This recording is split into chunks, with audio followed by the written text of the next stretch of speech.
అన్నా నమస్తే అన్న. నమస్తే ఒక గోల్డ్ ఫ్లాగ్ సిగరెట్ అన్న ఒకటి. బాబు. డబ్బులు ఇస్తేనే వస్తువు బయటికి వస్తుంది. అదే అన్న ఇప్పుడు నా దగ్గర లేవు, రేపిస్తా అన్న. నేను ఇక్కడనే ఉంటా కదా. వస్తువు బయటికి రావాలంటే ముందు డబ్బులు వేయాలిరా బాబు, లేకుంటే వెళ్ళిపో. అదే అన్న ఒక్క సిగరెటే కదా అడిగేది. అరే బాబు వెళ్ళరా బాబు వెళ్ళు. నీకు ఉద్ధరిస్తే మేమేం చేయాలి? వాడేమో ఉద్ధరిస్తలేడు, నా దగ్గరేమో పైసలు లేవు. సిగరెట్ తాగమని నోరేమో లాగుతుంది. ఇప్పుడు ఎట్లా? వాని కొడుకులు ఎక్కువ ఉన్నాడు కదా. తమ్ముడు ఇట్రా. తమ్ముడు నువ్వు షాప్ ఓనర్ వాళ్ళ కొడుకు కదా? అవునన్నా. స్కూల్ ఫస్ట్ కాదట కదా నువ్వు?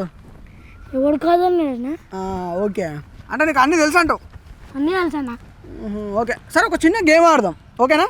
ఒకవేళ నువ్వు గెలిచినావు అనుకో, నువ్వు చెప్పింది నేను చేస్తాను. నేను గెలిస్తే నేను చెప్పింది నువ్వు చేయాలి, సరేనా? Okay right. 1 నుంచి 9 వరకు ఒక నంబర్ కోరుకో. కోరుకున్నాను.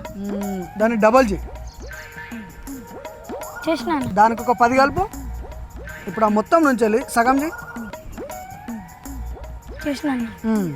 ఇప్పుడు వచ్చిన దాంట్లో నుంచి ఫస్ట్ కోరుకున్నావు కదా ఒక నంబరు, ఆ నంబర్ తీసేయి. ఆన్సర్ చెప్పమంటావా? 5. అరే అన్న చెప్పనా ప్లీజ్ అన్న. చెప్తా కానీ ఇప్పుడు నేను గెలిచిన కదా, నేను చెప్పినా నువ్వు చేయాలి. ఏం లేదు, మీ షాప్కి పోయి అక్కడ గోల్డ్ ఫ్లాక్ అని ఒక సిగరెట్ డబ్బు ఉంటుంది, అది పట్టుకొని రాపో మెల్లగా. అన్నా పట్టుకొచ్చి చెప్తా. నేను చెప్తా తమ్ముడు, నువ్వు వెళ్ళు. వస్తువులు ఇస్తారు కానీ మూతలు పెట్టరు, అంటే గొడవలు పెట్టరు, అంటేనేమో కోపాలు. ఏరా హాస్టల్లో పడిస్తే తెలుస్తుంది నిన్ను.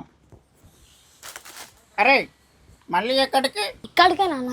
అరే నేను ఖచ్చితంగా హాస్టల్లో పడేస్తాను ఈసారి. బడివా తెచ్చినావా తమ్ముడు? అన్నా చెప్పన్నా ఇప్పుడు. అన్నా చెప్పన్నా. అన్నా చెప్పన్నా. అన్నా చెప్పన్నా. అన్నా చెప్పన్నా. ఆన్సర్ ఎట్లా వచ్చింది చెప్పన్నా. ఏం లేదు తమ్ముడు, నేను ఎంతైతే కలపమని చెప్పినో అందులో నుంచి సగమే ఆన్సర్. అర్థం కాలేదా? నేను ఎంత కలుపుకున్నా? 10 అన్నా. దాంట్లో సగం చేయి. 5 అన్నా. అయిపోయింది కదా. ఇంత సింపుల్ ఆన్సర్ తీసుకోలే. అయ్యా ఒక్క సిగరెట్ ఇవ్వమంటే ఇవ్వలేదు. ఇప్పుడు చూడు సిగరెట్ డబ్బనే తెగిన.